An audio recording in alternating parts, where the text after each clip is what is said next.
Patient அவர் ரொம்ப காம்ப்ளிகேஷன்ஸ்குள்ளே develop ஆகி ஒரு ஹாஸ்பிட்டலில் ஐசியூவில் அனுமதிக்கப்பட வேண்டிய சூழ்நிலை போயாச்சு.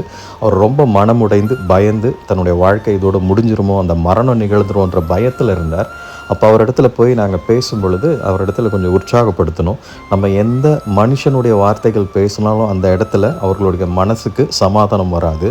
ஆனால் தேவனுடைய வார்த்தையை பேசும் பொழுது அந்த வார்த்தை அவர்களுடைய ஆவி, ஆத்மா, சரீரத்துக்குள்ளே பெனிட்ரேட் ஆகி அவர்களுக்கு கர்த்தருடைய சமாதானத்தை அந்த இடத்துல வாய்க்க செய்யும். இப்போ சொன்னோம், கர்த்தர் சொல்கிறார், நான் உன்னோடு இருந்து செய்யும் காரியம் பயங்கரமாக இருக்குன்னு வாக்குத்தத்தம் பண்ணியிருக்கிறார்.